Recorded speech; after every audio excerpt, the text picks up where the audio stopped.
Hello, my absolutely brilliant and beautiful astrology soulmates, and welcome to your 2026 annual astrology forecast. I'm practicing professional astrologer Stormie Grace, and this year's videos are so special because you're not going to just be hearing from me, but you'll be hearing from 5 incredible astrologers this year, each with mastery in their own area of life. Now, we've come together to give you a full spectrum look at your year ahead so that you can move through 2026 a lot more grounded, a lot more prepared, a lot more excited, and supported.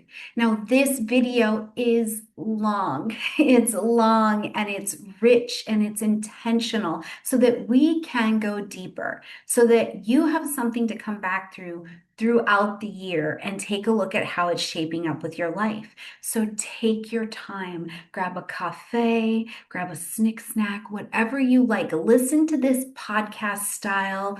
Just give yourself an opportunity to really receive from us. Let every astrologer pour their knowledge into you and take your time to digest each section. Now, in the description box down below, you're going to find your timestamps for every section and each astrologer with their links as well, in case you want to reach out to them on their website for additional resources. Now, you're also going to find your 2026 astrology tools. We've got a beautiful downloadable guide for you, as well as your digital transit calendar from our friends at Wise Skies Collective. You can use my code Stormie2026 to get a little bit of a discount, and we use that all year long as we are traveling together. All of this is to help you be organized, be empowered, and feel fluent in the language of astrology as you are navigating 2026. So, my beautiful friends, take a deep breath, get comfortable. I've got my tea. Get comfortable, and let's explore 2026 together. Hello, my brilliant and beautiful Aquarian friends, and welcome to your 2026 annual astrology report. Where Aquarius, this year, 2026, I think is like one of your years because elementally, we come back into a space that not only does the air and the fire really work with you, not to say that the water and the earth was not good for you, but it was heavier. It was bringing more down into the emotional terrain of needing to process those things. And now, as we see this elemental shift, it adds to your intelligence, your clarity, the action, the momentum, the being able to move and expand like air does. So it's actually a very strong year for you. Now, Pluto is going to continue to travel through your sign as well. So there are still a lot of changes that are happening to you yourself, your sign. I mean, like you're literally shedding identities that you have carried for at least 20 years, right? When we saw Pluto going through Capricorn. So there's a lot that is happening here. This is also a space where Aquarius, we see that language is changing in general. Uranus, one of your ruling planets, is going to move back into the vibration of Gemini this year, again in that air component. And it speaks the air language. It's very similar, but the language of the world and the language of how you present yourself and your information is shifting as well. Now, even bigger than these things, I think it's really important to acknowledge that this is a year where that North Node is coming into your sign. I think it's one of the most significant transits that we'll have all year. Yes, even bigger than Pluto to me, because it's a cosmic ringing of the bell that the next chapter of what you're working on, the fated things that you are meant to come in contact with and encounter with, your next version of your identity, and the people that you will meet along the way that are significant to help you get there is very well on the stage. So if this year you have this sense in 2026, or you start to feel that wind beneath your wings, very Bette Midler, remember that you don't have to fully embody it in the first 3 months of 2026. You have time to let the very obvious breakdowns and breakthroughs come for you so that as these old relationships, old patterns, outdated ideas, and identities show up, you can let them go with a lot more ease this year. Now, the one question that I was thinking is like, will you choose as these things are falling away or changing, will you really choose to be, your truest self? Are you going to really live the life that you actually came here to live? So that'll be a question only you can answer. Let's talk a little bit more about these elemental shifts. We've got Neptune and your other ruling planet, Saturn, moving into the vibration of Aries. Now, yes, we did see this last year. We got a little snick snack, a little taste of it to see what this was going to be like. But taking us into the fire and at the Aries point, your mind, your voice become alive and online again. There might have been a fog or a confusion or an internal overwhelm that was happening, that more slowing down kind of energy. But the fire element also, while bringing that momentum to you, brings a decisiveness. So this year, you might be quick to have courage to say yes, no, right? Like your life is responding to the decisiveness of what you're doing and what you're saying. As we are going to get into mid 2026, we're going to see that Jupiter is going to move from that Cancerian vibration, that water space, into the vibration of Leo. Again, rustling up a little bit of fire for us. And this is going to bring your next expansion. Again, it's fire, so there is a brilliance that is also coming to this awakening. So as you're experiencing June 26th, as you're experiencing Jupiter come into Leo, it's going to expand your relationship zone, something pretty significant in terms of who you feel supported by, who you're supporting, collaborations, commitments that you want to make. You need to look at something that is maybe out of balance in this particular place. Now, partnerships, who you are spending time with, who you are in partnerships with, matters. It really, really matters.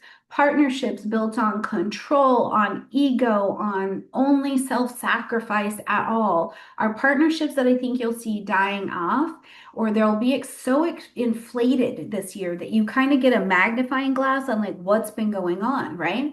Now, for others of you, the expansion of this will be the most delightful thing. Some of you may get engaged this year, and that's neither here nor there, right? But you may get engaged this year. You might start a significant business partnership. You can attract a mentor to you who really helps you shift how you collaborate or what you do in relationships. But others of you will certainly see if there's something that needs to be broken open.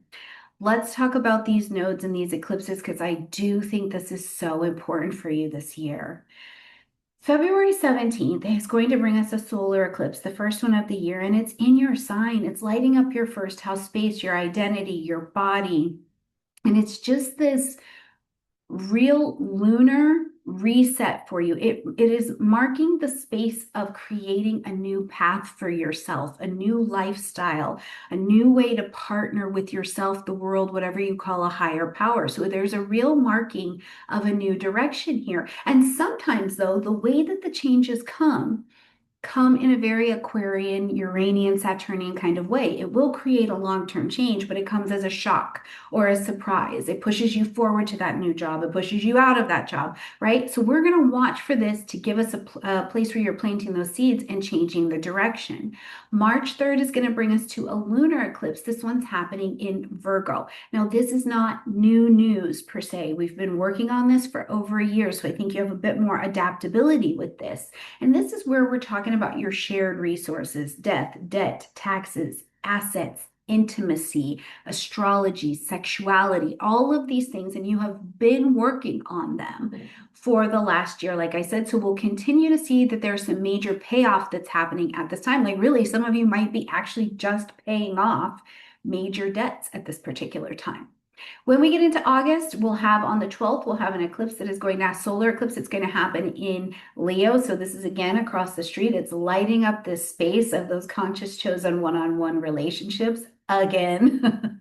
Some more. Now that South Node is over here in Leo as well. So while there's new commitments that are coming in, they are very different because you're realizing they're not just about the relationship. It also really has to be you adding your voice to a connection that you are being a part of. It cannot just be that you are married for the sake of being married. You have to be married to be in partnership. These kind of ideas. But certainly ideas of self-worth will be rising to the surface as well. And at the end of the year, at the end of our eclipse season, we're going to see that we've got our last lunar eclipse happening in Pisces, and this is going to light up that second house space for you. So this is again Aquarius bringing that ending, and I think it's more about closure. I really do, around financial things for you. Maybe you have spent the last year heavily investing in something, a project you've been pumping a lot of money, a lot of worth, a lot of value, effort into it. Now it's coming to a close.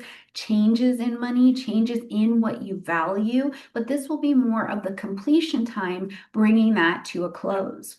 Now, as the nodes themselves shift, two things to note. First of all, the true node is going to shift with the north node into Aquarius on July 26th.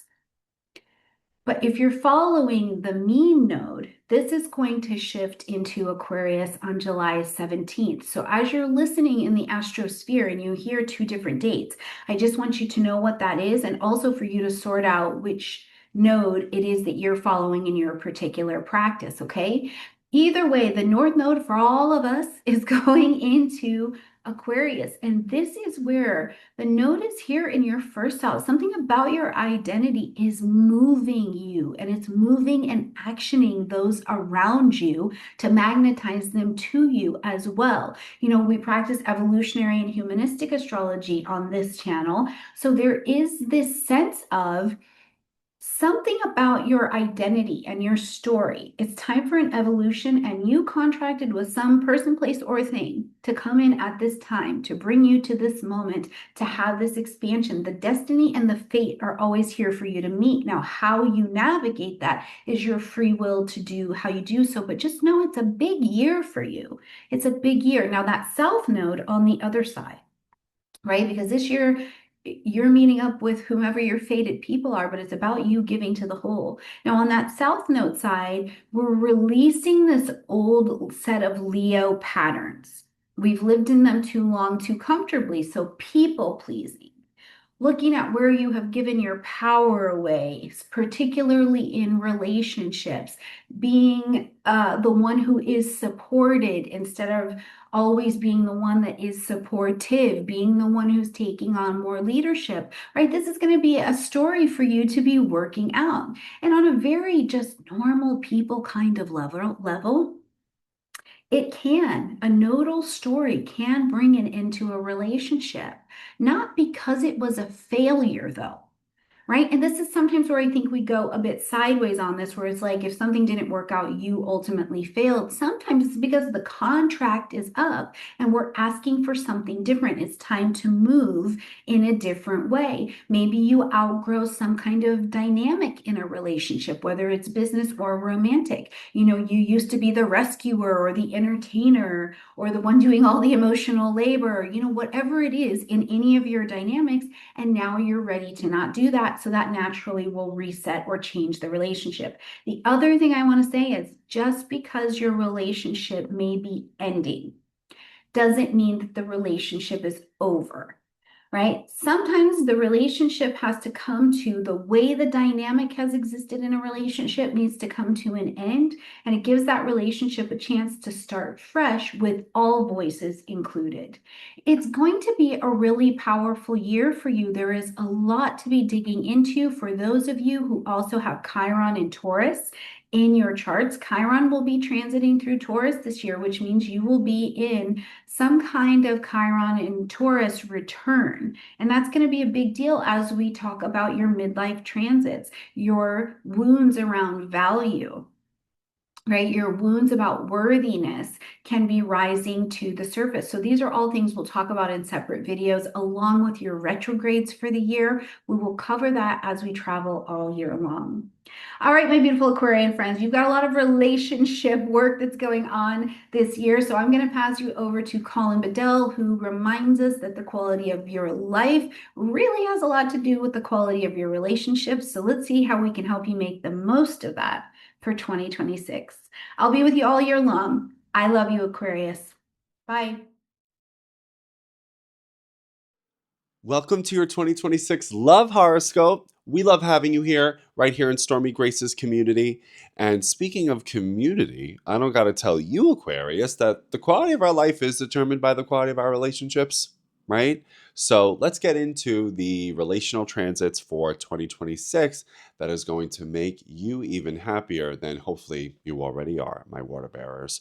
So, first things first, let's just discuss the fact that on February 17th, there will be a solar eclipse, the first one we've had in about 8.5 years in Aquarius. So, solar eclipses are supercharged new beginnings.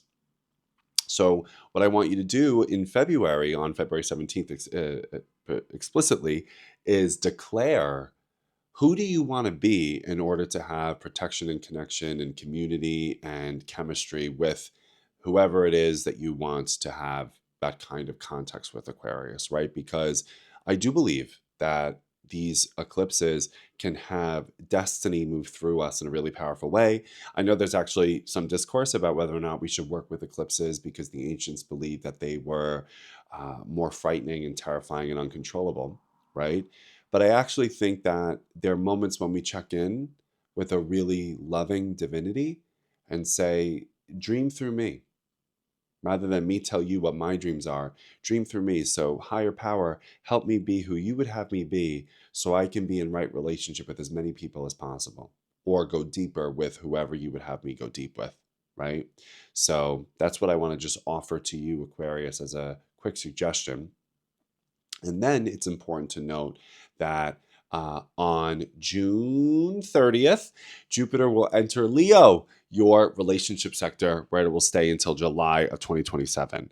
So, Aquarius, you're about to experience one of the most positive relational transits that you could ever experience when Jupiter, which tends to only provide success and serendipity and positive outcomes, enters our relationship sector sign. Then what does that mean? Success, serendipity, and positive outcomes are coming our way relationally.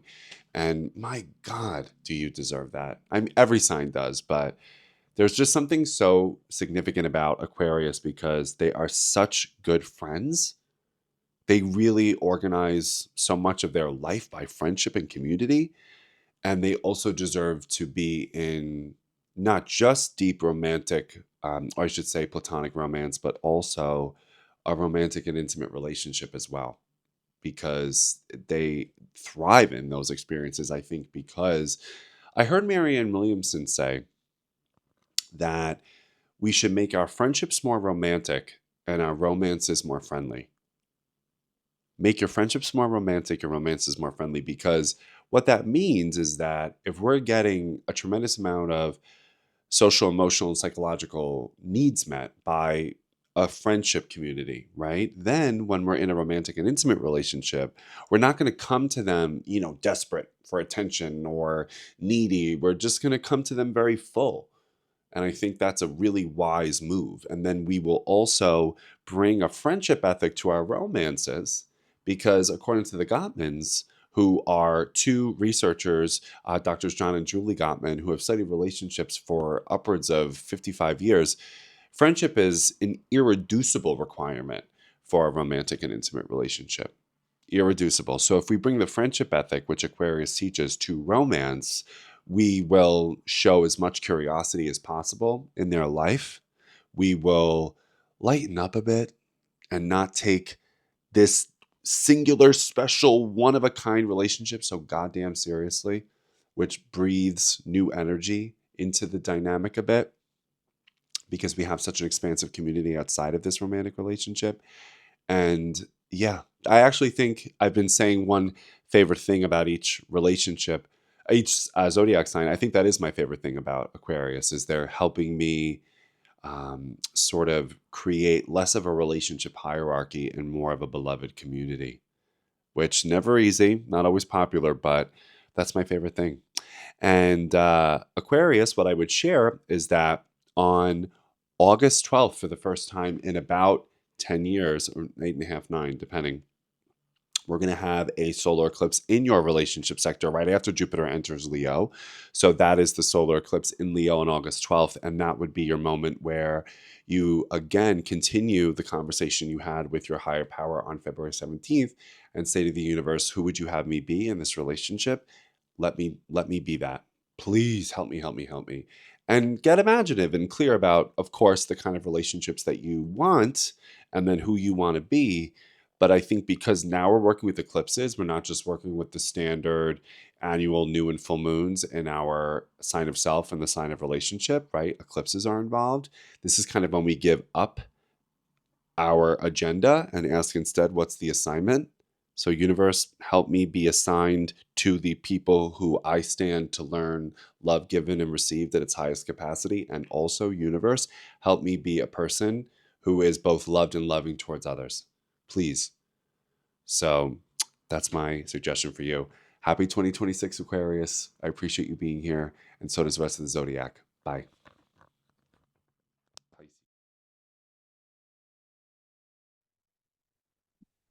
Hello, Aquarius, and welcome to your financial forecast for 2026. Now, the year starts off in a very big way. In February, arguably your month of the year, not only is there a solar eclipse in your sign, but the two planets, Saturn and Neptune, which only meet up every few decades, align exactly on the world axis. This represents a remarkable shift for us all. Now, we know that in financial terms, whenever any of the major slow-moving planets move from one area of the zodiac to another, that there's usually financial turbulence. The fact that two are doing it together and that there's an eclipse, albeit in your sign, suggests a major, major shift. It would be wise, therefore, in the weeks ahead of that, to do some really good investment planning.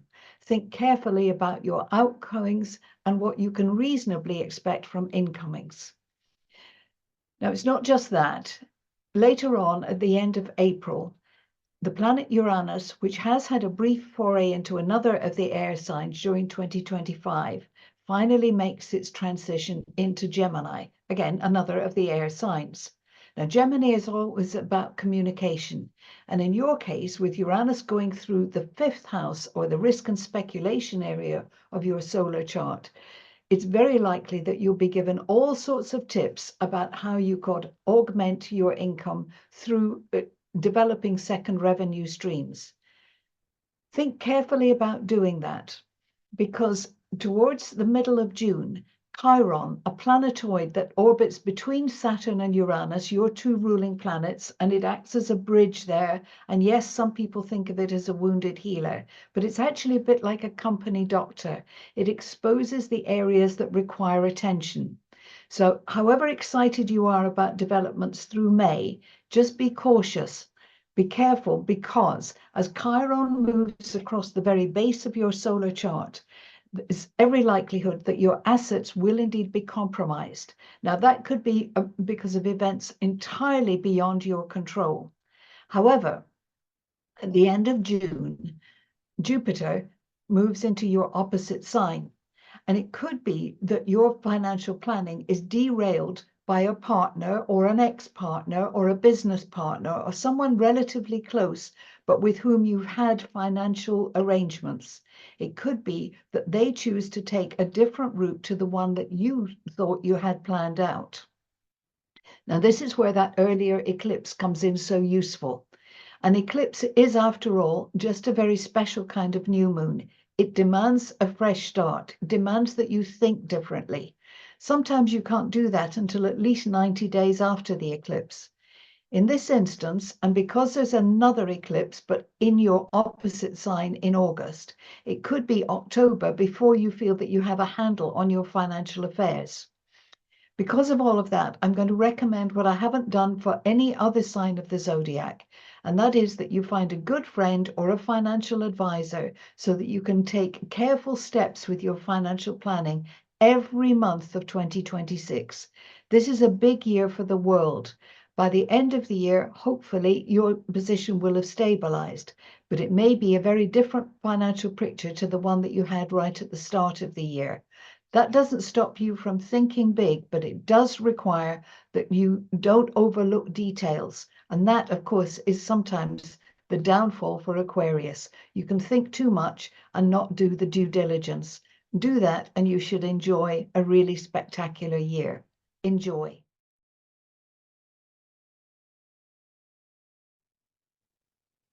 Hey Aquarius, time for your 2026 health astrology things to focus on. Now, there were a million different transits we could look at. I've just picked three to really help you kind of narrow in and focus on some great things to do for your health for the year ahead.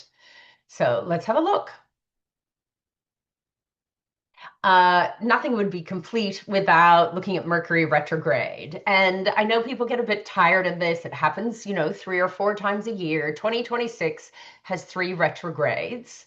And I love to use them. It's a time where we have to pause and not push forward, but I love to use them in medical astrology for the idea that this is like a little reset and a check-in on your health to kind of analyze and assess what have you been doing? How are you feeling? It's a great time to kind of step back and look at your diet, your exercise, your stress management, and what is going on for you in taking care of yourself. I think it's a great time for that reset.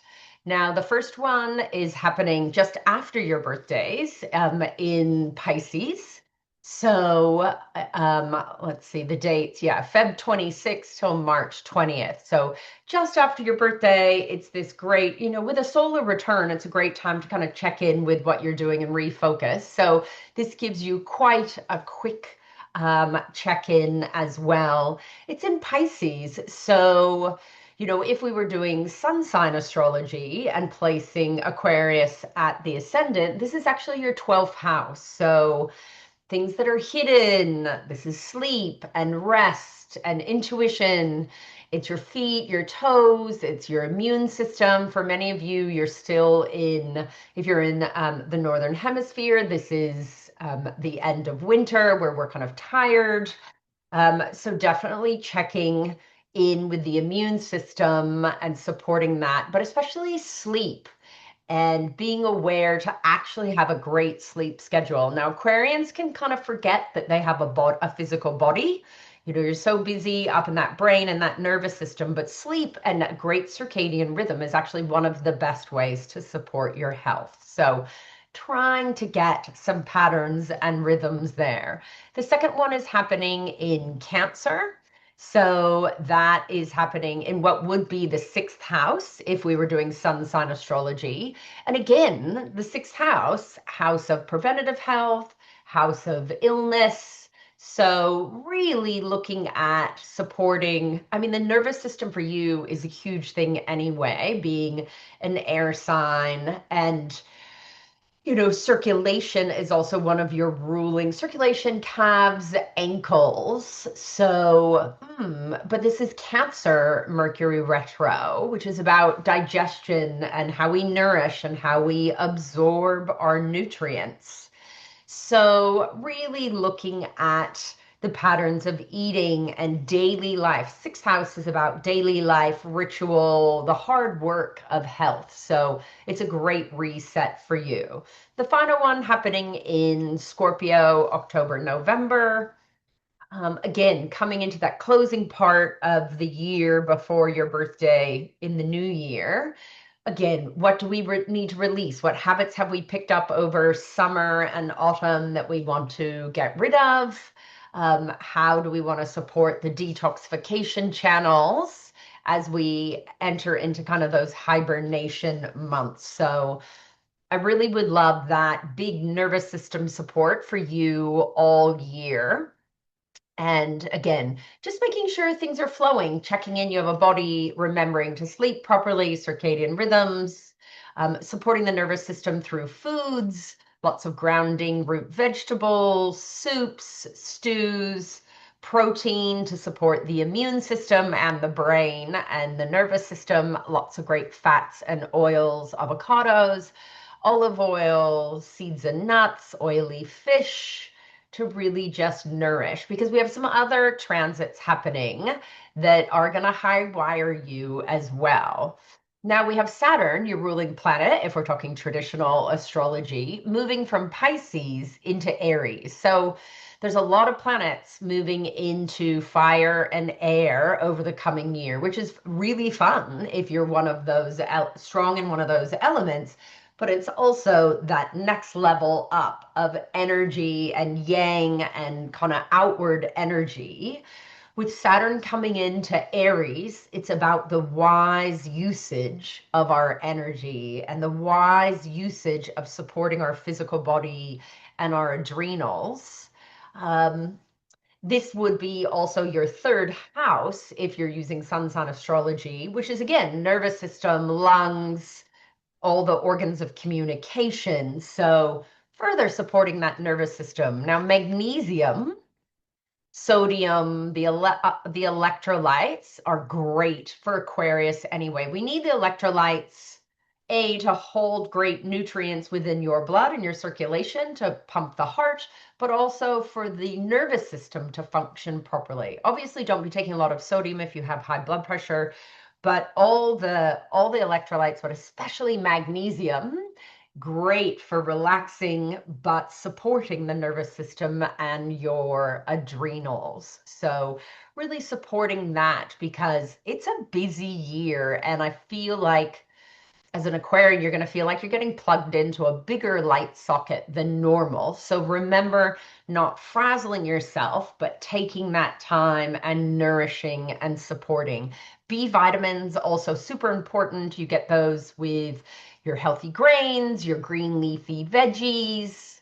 And B vitamins, great for the nervous system, but also support the adrenals, energy production, things like that.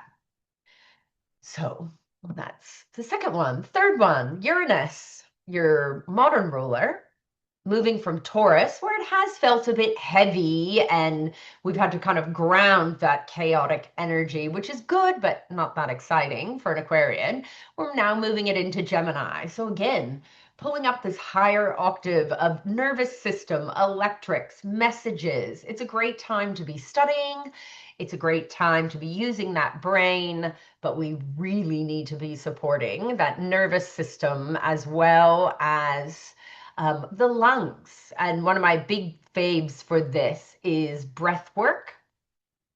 I don't care what type, excuse me, any type of breath work, alternate nostril breathing, any type of yogic breathing, Wim Hof, box breathing. Google online and find some great breath work.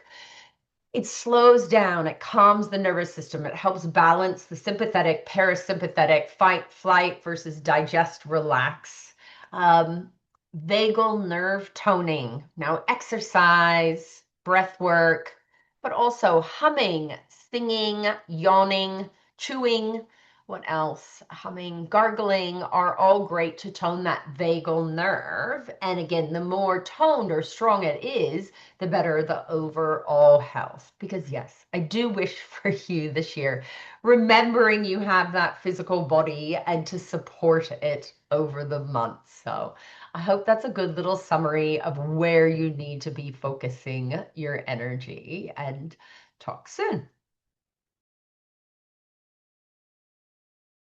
Hey Aquarius, I'm Tiffany and welcome to your 2026 Spiritual Development Forecast. I am so glad you found the Stormy Grace channel, and I hope you're enjoying all of the forecasts from my colleagues here as we're looking ahead into the year 2026. If we haven't worked together before, my name is Tiffany. I write the Wise Skies Digital Astrology Calendar. I have a background in health psychology and event planning. I have a publishing company. I'm a beekeeper in far west Texas. And I had my first astrology lesson back in the year 2000. And I just loved it because looking back at my life, I could see pivotal moments that aligned with special dates with the astrology, including my near-death experience when my sun in Scorpio progressed into Sagittarius. So it has been an interesting lifelong study for me, and I encourage you to just keep seeking. I practice Western astrology, and yeah, let's get the party started here. I'm going to go ahead and share my screen with you all. What I've been looking at in 2026 is the theme of the wilderness. And again, I write the Wise Skies Digital Astrology Calendar. The site is Wise Skies Calendar. And the code, if you'd like a discount, is Stormie 2026. We would love to give you a little thank you gift for being here with us this year. So there's going to be several defining moments. There's going to be high highs and low lows. And really the question that I ask when I'm looking at the forecast is, how is my soul evolving? What lessons is God wanting to teach me? And what is it that I can do in a way that is in higher alignment with the will of my creator, right? So what is spiritual astrology? It's going to be aligning your calendar, your map, and the guide of the planetary movements, along with your prayer life, your meditation life, your spiritual walk, right? So the question I get asked the most is, what's the purpose of life? And I don't know. And you don't know, and my colleagues don't know, but you can have a direct experience with your creator and ask that question. A lot of people that enjoy astrology appreciate this question, and it's something that we have chewed on. I loved reading Man's Search for Meaning when I was in yoga training school. That's a good one. But for me, the answer right now is just to glorify the creator and to reflect his love for others. So that's my answer this year. And I had a really wise friend tell me that prayer transcends planets, and that's so true, right? We have the map, but we also have the ability to be in touch with the one who created the star map. So your 2026 planetary ecosystem, we're going to look at your age, we're going to look at the wilderness cycle, and then we're going to go into the quarterly forecast, which is also divided monthly. Just a fun reminder, as we're looking at the year of wilderness, we get the word planet from the Greek word wanderer, and you were all born under a wandering star. You were born under a different star. You have a special niche blueprint for your life, right? You're not doing anything wrong. You're in divine perfect timing. And to enjoy this forecast, you're an Aquarius. If you are an Aquarius sun, you are in the right place. How old are you, Aquarius? Keep that in mind. And then what personal deserts have you been experiencing? I think about the bees as a beekeeper, and they will, it's time to swarm, half of them will split off and go with the old queen into uncharted territory, into the wilderness where there's no home, no food, no guidance. They're trusting their biological need to go forward and chase their life forward, right? So in this place, they can be, if you put it from the perspective of a human, like our human experience going out into the desert with no food, no home, this can be a time of great excitement. It can be a time of great confusion, but ultimately it's a time of great surrender, that we are not in control of the plan, but that we are willing to be obedient when we hear a calling, a stirring in our soul, right? And then another question that I have for you is, what do you think the creator calls you? What is that special name that the creator has for you? Um, and so this could be, this is not your role. This is not your place in the family. This is not your job. This is something that the creator calls you specifically. And so this is a special thing that you can get in touch with your prayer life and step into that identity. Aquarius, a message for spirit from you. You are the visionary servant. I gave you the eyes to see the future. You think beyond limits. Use your innovation to serve the world, not separate from it, but in it with love. Your gift is progress, reform, divine downloads, and spiritual community building. So how old are you? Find your age on this wheel and trace it back to this house number. So if you're 20, 32, 44, you're in a ninth house here. If you're 60, 48, 36, you're in a first house here. Take a screenshot of this and look at these themes for what might be overlaid into your year ahead. And also take a screenshot of this one. The life cycles of the soul we all go through our Saturn squares, our nodal oppositions, our Jupiter returns. And I just gave you a glimpse of what you might be wanting to look at if you are one of these special ages. Okay, 2026 is a 1 year, which is about focus and fresh starts and new beginnings. It is on the heels of 2025, which was a 9 year. So we were finishing a 9 year cycle, and we have the 9 year is more about endings and closure and completion and integration. The 1 year is about starting fresh. So there's this segue between endings and beginnings. And that's why I think it's going to feel a little bit like a wilderness at first. Wilderness is not a luxury. Our human soul needs that. We need to experience that great desert surrender, right? So in Q1, out of nothing something. It's that new moon phase where we're not quite sure how it's going to go, and we have planted some seeds and we don't know if it's going to be a sunflower or an oak tree, but we're just going to see what happens. Q2, it's a rebirth squeeze. It's growing pains time. Q3, this is about temptation to get off track, to feel like it's very distorted. What do I want to do with that information? Do I want to pivot, or do I want to stay on the goal that I had heard as my calling, right? And then Q4 has to do with more rest, internal relaxation, healing, quiet time. So from Q1, in Q1, we're going to have 2 eclipses, and we have the great Saturn-Neptune conjunction in 0 degrees of Aries. And so we have been feeling that all of 2025, but there's this moment where the Titans, Saturn, and Neptune in the sky will be right together exactly at 0 degrees of Aries, the beginning of the zodiac. It is a very interesting cycle beginner. So I am very curious to see how it unfolds for all of us. But as you go into this quarter, surrender the old cycles, fast, make space, clear things out, make more room, don't carry everything with you, listen for prayerful direction. Go for some walks. The great thinkers had very long walks. January is a 2-month and a 1 year.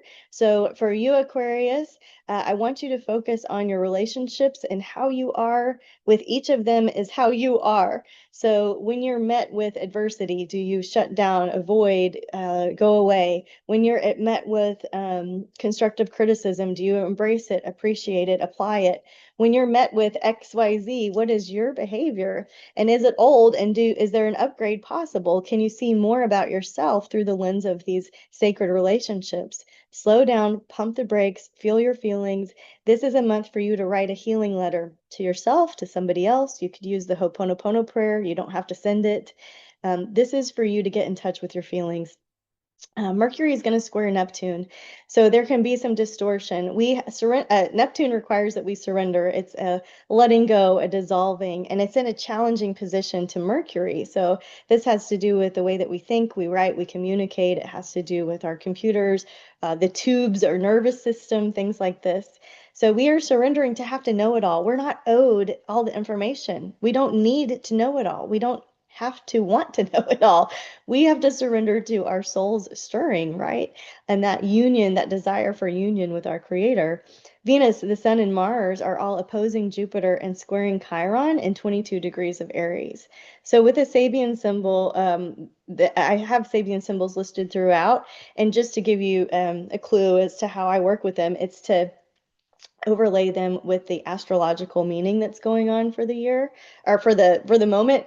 And so in 22 Aries, the Sabian symbol here is a woman in pastel colors carrying a heavy and valuable but veiled load.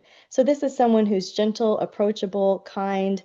She's in soft colors, but she's carrying a lot of stuff and it's worth something, but she's hiding it. So this is a time for all of us to, again, put some of that stuff down, be generous. Know that the resources that we have, we're just stewards of. So how can we be generous with the resources that we have been given in our heavy but valuable veiled load? Okay, in February, it's a 3-month. This is more about being open-minded and creative, and this is your skill set. You are strong at this. And so I want you, Aquarius, to be looking at yourself in a whole new lens. So I want you, Aquarius, to ask 5 people how they describe you and look at give them, just say, give me 3 to 5 bullet points. They don't have to be long or poetic, or they can be. But the idea is they're going to describe you differently, and I want you to see that. And I want you to continue to ask in prayer and meditation, what is my spiritual identity? Who does the Creator say that I am? And get this identity rebirth going on. See yourself differently, love yourself differently. The eclipse is in your sign, so you're going to have some unpredictable moments that stir you. And out there in the media, we're going to see some sudden social shifts. But for you personally, which degree is your sun sign in? And get with your astrologer on this and get a more personalized look at it. But the Sabian symbol is a butterfly emerging from a chrysalis. This is that rebirth moment. This is a nice squeeze for you. And circle 222 as a lucky day in the calendar. Venus trines Jupiter, good for love and money. It's good for expansion of beauty of all kinds. Mercury will retrograde in Pisces, so we'll be called to go back to our spiritual practices and reconnect with them. And then Mars squares Uranus. Again, this is very unpredictable energy. You thought you were going this way, right, and all of a sudden you're going to turn left. Okay. So let's see. In March, it's a 4-month and a 1-year. This is more stable, solid. It starts out kind of curious. Masculine Mars and feminine Pisces and feminine Venus and masculine Aries. There's an interesting juxtaposition going on with the divine masculine and the divine feminine energies. Then we have an eclipse in Virgo at the same time. For you, Aquarius, I think you're going to be going through a period of deep healing and profound insights in March. So I want you to take the time it takes. I want you to accept what is instead of what could be. You are visionary. You have the ability to see what's possible. And some of you hang on to that hope, and we need that. I need that. I love hanging on to hope. But I also don't want it to have you acting in a way that is not consistent with what is reality, right? So this is a time for you to go through a deep healing process. This is more internal. This is a more quiet time of the year for you. Okay, some seasonal foods. Take a screenshot of this. For you, I thought maybe playing with a quinoa salad with something like light, like pomegranate feta, maybe some spinach. I don't know, maybe you want to do a Greek take on it, but there's lots of fun seasonal recipes for you to play with. In Q2, this is when we are going through that rebirth squeeze. There's growing pains going on. Your big challenge or spiritual growth opportunity in Q2 is going to be for discernment, to listen to the voice of peace, not the voice of chaos, to listen to the voice of clarity and direction, not the voice of distortion and question and panic, right? So know the difference and listen to one and not the other. Where are you called to grow in faith, not fear? Identify those things. Let the mind chew on them, label them, and move on. Sorry for the big screen here. April is a 5-month. In a 1-year, there can be a tendency to feel scattered, to feel like you need to be in too many places at once, but you cannot ride 2 horses with 1 booty, okay? So we need to be flexible. We need to be present where we are. The gift of beekeeping has helped me be more present. The banks of the river, the structure is necessary so that we can flow within it. So once you hit an edge, how flexible can you be with that, I guess, visual that I'm offering? Also, the story of the starfish, right? The young boy is on the ocean, walking along the ocean's edge, and all of the starfish are on the banks and they're not able to get back into the water. They're dying. And so he starts getting them back and throwing them into the water one by one. And the old man comes by and says, "You can't save them all." And he says, "Well, I can save that one." So as you feel overwhelmed with the 5 energy and spread a little bit thin, can you go back for the one? Can you make an impact with that one boss, that one employee, that one interaction at the gas station, that one child, that one parent that really needs your attention and focus and presence? Where are you overdoing it and need to stop it and put your values first, especially in April? Mars, Neptune, Saturn, Mercury are all wedged between 2 and 7 Aries. That's a hot spot in the sky, isn't it? Mars and Neptune, I have that together in my chart in the first house. It's a spiritual warrior. And sometimes it's also the misguided crusader, right? And so being mindful to pay attention to the spirit that is working through people, spirit, Holy Spirit, not people themselves, because we people make mistakes, right? And know that the malefics working together in the sky, there can be some sternness, there can be some military action, there can be some more, I guess, right, of those themes that we'll see in the skies and in our media at that time. Uranus moving back into Gemini. It's been toggling between Taurus and Gemini, and now it's going to be settled in Gemini here in April through 2032. So Uranus in Gemini is much faster moving energy. Uranus is spasms and it's quakes and it's aha moments. It's Einstein. It's unpredictable. It is interesting and innovative and ahead of the curve. And it's in Gemini, which rules our lower level education system, our streets, our cars, our computers, our technology, our conversations that we have, our AI, our Zoom, our things like this. So it'll be interesting to see. Gemini also rules siblings and neighbors. It'll be interesting to see some of these themes I have listed. And for you, Aquarius, just get to the point where you're able to think of life as a great experiment. This is an experiment project. You can't do something wrong here. You are learning as you go. So get in touch with your creativity again in April.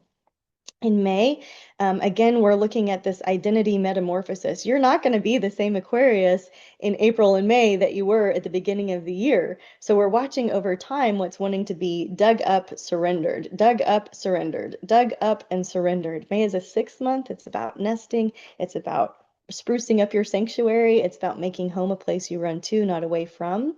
It's a very Plutonic month. Mercury and Chiron in the sky are going to square Pluto as it retrogrades, and then Mars is going to square retrograde Pluto. So Pluto unearths, it takes the gold out from underneath and gives it on a platter and says, what do you want to do about it now? Here's all the power in the world. Do you want it? Here's all the information and knowledge in the world. Do you want it? Or do you want to be obedient to that calling of spirit for you? So there's choices that get to be made when we are dealing with great power and great resources. And there's choices that get to be made in discernment when we are digging up the subconscious matter and bringing it out into the conscious mind, right? And so there's this transition phase, this squeeze, this rebirth, this growing pains that we're seeing prevalent this quarter. In June, it's a 7 month, and I think about reading all of my favorite books, all of the holy scriptures, all of the texts. I love rereading them with a new mind. Chiron is going to move into Taurus. Jupiter is going to move into Leo, and then Mercury will retrograde in Cancer. Those are big shifts in June, right? That's a big vibe change. And you'll be feeling it ahead of time. You'll have already felt the changes occurring. Chiron is more than the wounded healer, right? Chiron represents our soulmates, our niche areas, our places where we have special gifts and talents. And it's moving into Taurus, our physical bodies, our strengths. For you, as I look at this Mercury retrograde in Cancer, is there any kind of forgiveness that is owed your family so that you can free yourself from the cage of duty or responsibility or guilt or shame or anything like that? On the spiritual path, you are not going to stay in those cages. You're going to free yourself, right? Like Barb says, free yourself from mental slavery, right? So with this one, this retrograde, you might want to go back and look through old family photos, put some albums on display, go to old home sites, go to your graveyards, cook your grandmother's recipes. Maybe you're doing some ancestral travel. Here's some foods for you. In Aquarius, maybe some avocado toast with microgreens, maybe a little drizzle of honey, maybe some pinon nuts in there. Notes is what I was going to say. All right, in Q3, this is about a place of the wilderness. This is like we've seen some high highs and low lows already, right? We're on this crescendo period, this peak moment as we go into this intense spiritual moment of nothingness, of we don't know what's there. So we have to trust, we have to surrender. And that's the desert is where we encounter our creator, right? Those moments that the human soul needs. So this is a time of patience.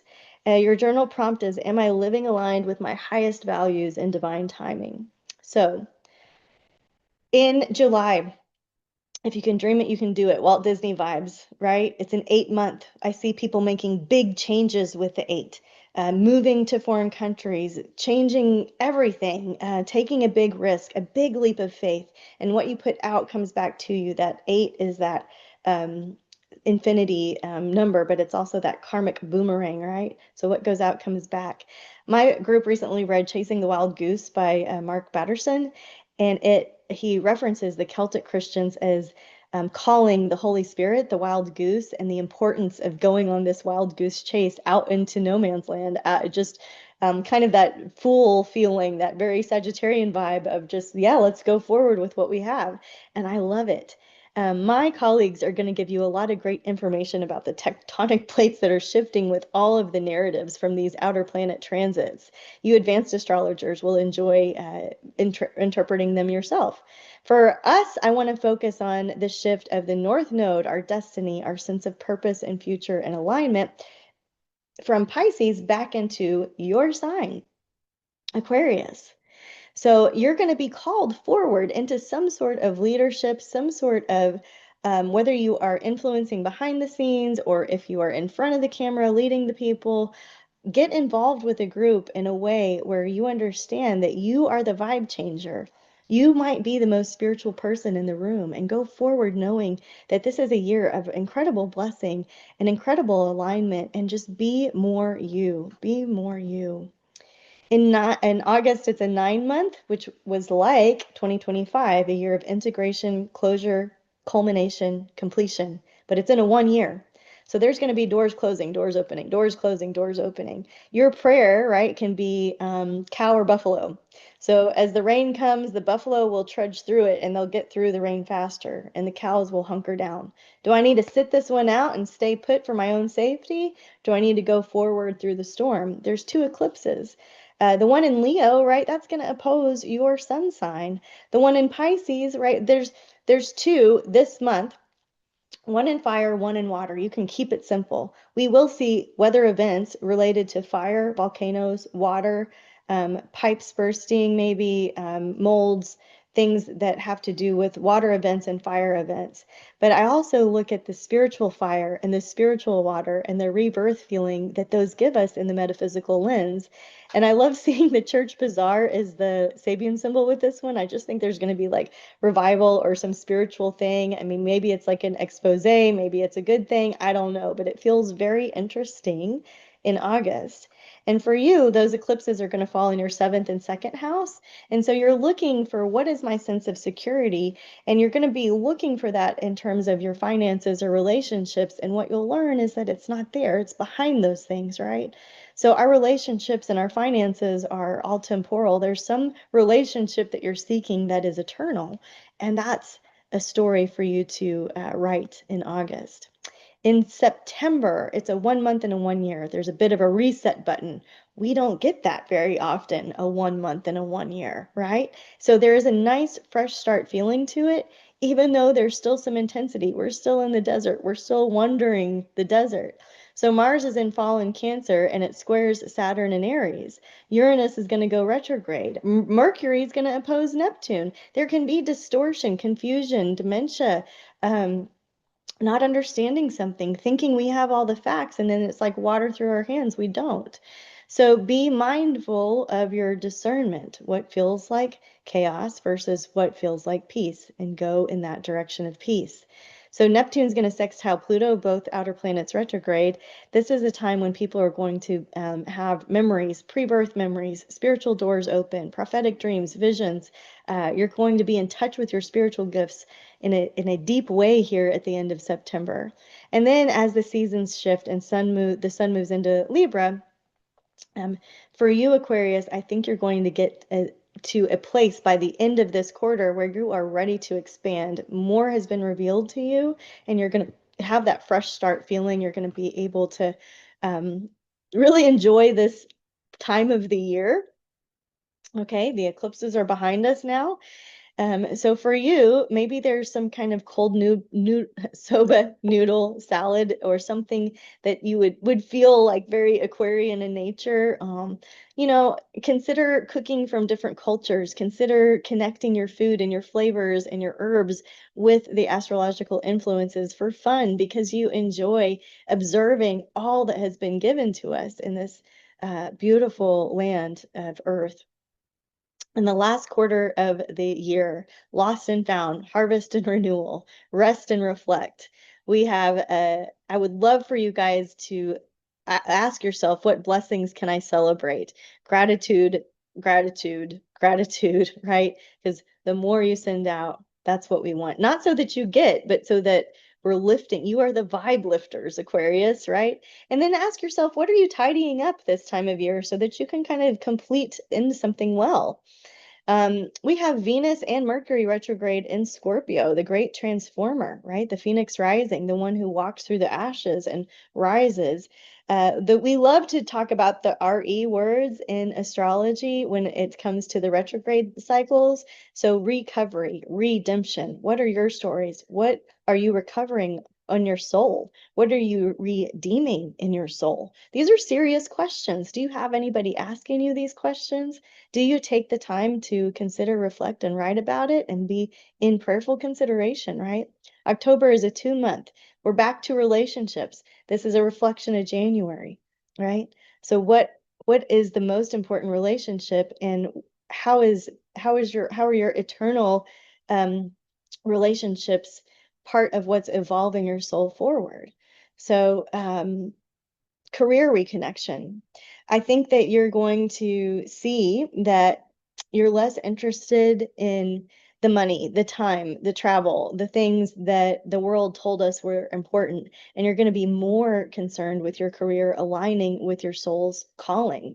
So see what is stirring for you and what offers are being made, or where you want to reconsider some things about your day-to-day life and your purpose. Study your midheaven with your astrologer. And that bleeds into November, where I want you to consider your desire, what you thought you want, the plan you thought you had, what your family wanted you to do, what culture told you to do, versus your calling, that spiritual wild goose chase. And knowing your identity, what the Creator calls you, right?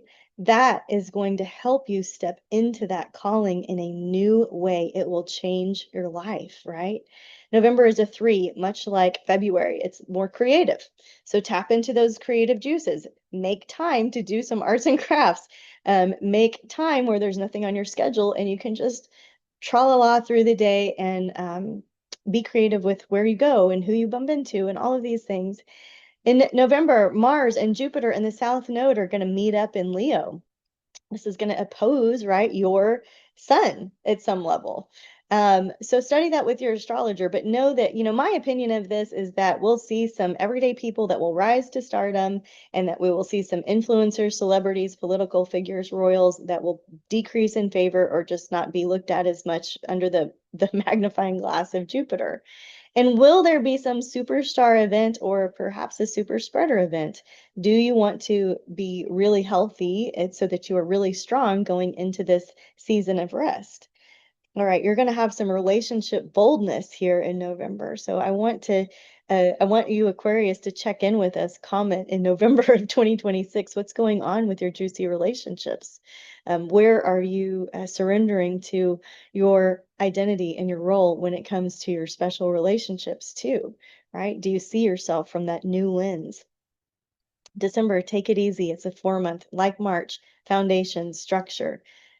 We can feel a sense of being held by Mother Earth, right? And this is solstice time. So as the sun moves into Capricorn, that's going to give you a space for grace and space for reflection and time to take some time off, really. So where can you unplug and it's just less work and more rest is what I would say for you in the month of December. Some cozy meals, maybe a persimmon salad. We make persimmon honey in one area of Texas, and that is a really unique flavor you could use as a balsamic or a drizzle over your salads. And then check out these other seasonal recipes. All right, Aquarius. So closing concepts, our guiding light is the creator, not the created, not the things that are made, not the star map, not the planets, not the plants, not anything, but the one who made it. That's the one that we want to be in touch with on the spiritual journey, right? So the spiritual journey offers this: when we come to the end of ourselves, what we thought we wanted, who we thought we were, our egos, we return home. So if you have a good idea and feeling about home, this is going to be easier than if you have a challenging idea about what home and your spiritual home is. So these are the important questions to ask yourself on the journey of 2026. Do not be afraid. Do not be afraid. Do not be afraid. Go forward. Love those who are not cool with you. Love those who are just hard, because what you're doing is you're turning hate into love. You're turning a bad vibe into a good vibe. You're turning confusion and chaos into like, I ain't got nothing but love for you. Here's a blessing back. And you can do that so well, Aquarius. We need you. We love you. Here's a reminder. Your message from Spirit this year is the visionary servant. That's what you are. I gave you the eyes to see the future. You think beyond limits. Use your innovation to serve the world. Not separate from it, but be in it with love. Your gift is progress, reform, divine downloads, spiritual community building. The mountains are calling, Aquarius, and you've got to go. Go live your precious human life. Thank you so much for being here. Again, my name is Tiffany. I write the Wise Skies digital astrology calendar. It travels with you in any time zone. Check it out this year. It has all the descriptions on it. It's really cool. You'll learn astrology, or you'll get the vibe. You'll be able to check it from your phone or device or whatever you use your digital calendars on, and you'll be able to see what's going on in the skies. So use the code Stormie 2026 to get a nice discount. It has been my pleasure to walk with you through this forecast. I hope you have some clarity and ideas and inspiration. And until we can work together again, Aquarius, thank you again for being here, and namaste. Hey there, welcome to the locational astrology section of this video. I'm so excited to support you. My name's Helena Woods, and I'm a leading locational astrology and astrocartography specialist, traveling full-time around the world, data collecting and testing this information of how to be in the best places at the right times, using the power of astrocartography combined with transits and progressions. So if you don't know astrocartography, it's essentially a sub-niche, subdivision within the bigger umbrella that is locational astrology. And it's essentially the astrology of place, the astrology of location. Places have influence, places have power, and I'm on a mission to support people to unlock their natal promise and be in the places that awaken and activate aspects within the birth chart.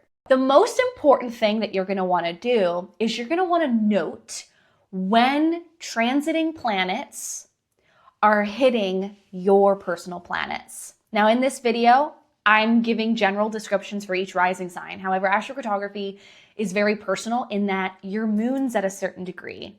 Your Venus is not going to be the same Venus that someone else's rising sign is, right? Our planets in our birth chart are in specific zodiac signs at specific degrees in certain parts of the chart. And so the key thing I want you to take away from this whole video is that when you go to an astrocartography line, let's say the moon line, for instance, you want to go to that moon line when a transiting planet like the sun, Venus, or Jupiter is going over your moon, because that's where we're getting the most acceleration, enhancement of being at the right place at the right time. And so I've been doing this in my own life for the last 3 years, traveling the world full time, noting the planets that I would like to receive from. So for example, if you want publicity and acknowledgement and attention, you'd go to your sun line. If you want to launch or promote or even commerce, sales, marketing, socializing with friends, having an astrology meetup, meeting up with people, Mercury lines. If you need some confidence and courage, go to a Mars line. If you're looking for some more knowledge and expansion, seeing more possibilities, that question of where do I need to be expanded in my life? What needs clarity? Go to a Jupiter line. So utilizing and understanding what these planets represent in astrology, knowing their meanings, you can plan trips accordingly to go to those places to get the maximum enhancement of what that planet symbolizes. And also being there at a time when you personally are getting the activation by transits and progressions to your planets. This is where things really take off to a whole other level. The other way that you can get the maximum benefit of these stories, even if you don't travel, is by getting the energy through remote activation. So calling up that friend that lives on the Mercury line when you've got the transit, reaching out to that podcast to do a collaboration on your Jupiter line. Even though you don't live on the Jupiter line, you know a podcast host who lives on your Jupiter line. Reaching out to them when the timing brings it up, okay? Obviously, traveling to these lines and being in these locations is where you're going to get the most maximum benefit of astrocartography, but still, these are important things that you can do that can help you. So let's get into the 2026 travel forecast. Now, the best time to really travel in 2026 will be when Jupiter is direct. And this is between the time frame of March 10th to December 11th. We start 2026 off. We start the year off with Jupiter retrograde, but Jupiter, the planet of travel, knowledge, and expansion, will move direct on March 10th, Jupiter will station direct, will move direct on March 10th. And so once we get to March 10th and Jupiter's direct, I really love this for all things travel. Note as we get to the end of the year that Jupiter will also retrograde December 12th of 2026. So just some key timeframes to note in your calendar for the year. Now, I want to kind of bring up an example of how you can use astrocartography with timing, as I mentioned earlier. In 2026, we have Jupiter in Cancer. If you have any planets in Cancer personally, or Leo, if you have any personal planets, Sun, Moon, Mercury, Venus, Mars, Uranus even, Neptune, outer planets, Pluto, Saturn, Jupiter, even the nodes, if you have the lunar nodes in Cancer or Leo, this year, if you have any planets in Cancer, this is the year to go to that planetary line that you have that's being transited by Jupiter. Same thing with next year. As we get into next June 30th of 2026, Jupiter will ingress into Leo. If you have any planets in Leo, including the lunar nodes and even the outer planets, if you have any placements in Leo, going to that astrocartography line as Jupiter is hitting it. So for instance, if you have Mars in Leo, or you have the Sun in Leo, or you have Mercury in Leo, going to the Mercury line when Jupiter is hitting it is a really cool way to accelerate things, enhance your life, and get a lot of cool opportunities and expansions and enhancements with that Jupiter transit. So wanted to just mention this right at the top before we get into the rising sign forecast. Look at the planets that you have in your birth chart. If you have anything in Cancer or Leo, this is going to be a major time to travel to those astrocartography lines to get the benefit of the Jupiter transit. So we all have our planets in different zodiac signs and at different degrees. And these planetary lines are scattered across the globe. So this is why astrocartography is so personalized. It's so unique. One person's map, if they were born 15 minutes later, it's a completely different astrocartography map.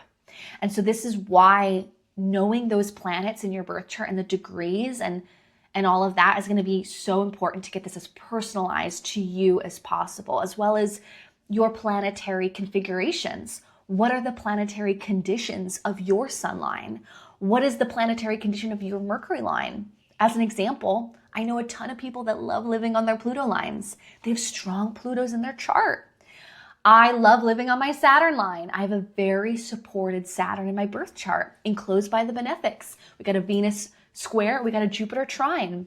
So this is why going a bit deeper into understanding planetary condition is really important if you're going to be making a serious move like relocating to an astrocartography line.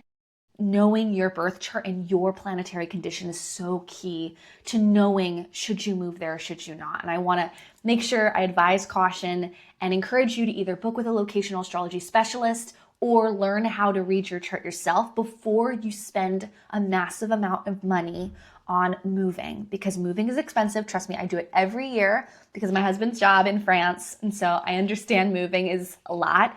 So before you move, just make sure you're looking at everything. All right, let's get started. All right, Aquarius risings. Venus lines would be ideal places for you to make a trip or travel to with Libra in your 9th whole sign house of travel and foreign lands and cultures.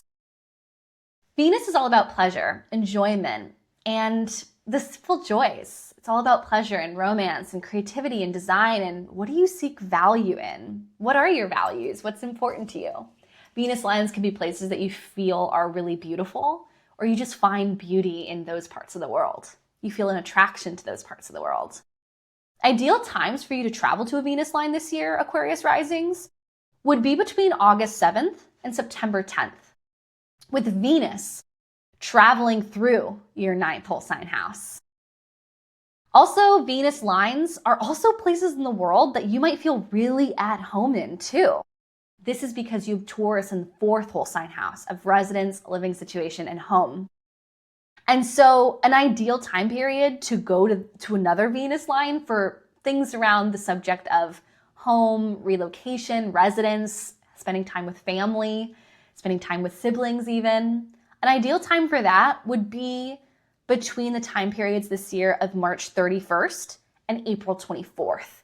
So if there's a family trip you've been planning, or just wanting to go back home or go back to your childhood home, or even look at new homes because you're looking to pick, your home, where do you want to live? This would be a really nice time to scope out those places or even find that ideal living situation between March 31st and April 24th this year. Now, one other time period that would be really cool for you to travel, if you have any Aries placements, like if your sun is in Aries, or your moon's in Aries, or your Mercury's in Aries, going to those astrocartography lines between the time period of March 6th this year until March 31st would be another cool way to take advantage of some transits. This is because you're going to have Venus transiting through your third house of local short distance travel. So think of road trips, a short cruise, or even going on a hike or an adventure nearby. Going to Mars lines, whether it's going on a hike or going on a fun, adventurous kind of trip, going there to those Mars lines between March 6th and March 31st would be a nice way to take advantage of the Venus transit that's going through your third house of travel. I hope that this information supported you and helped you in planning your travels this year in 2026. And so if you want to learn more about this, you can check out my website at helenawoods.com and also get my free astrocartography cheat sheet. You can join my astrocartography newsletter, which is all free, at helenawoods.com/cheat sheet. All this to say, though, this is going to be an amazing year of travel. I'm really excited for everyone to be taking advantage of Jupiter in Cancer and Uranus in Gemini. Have a magical day. Thanks for tuning in. Thanks for being here.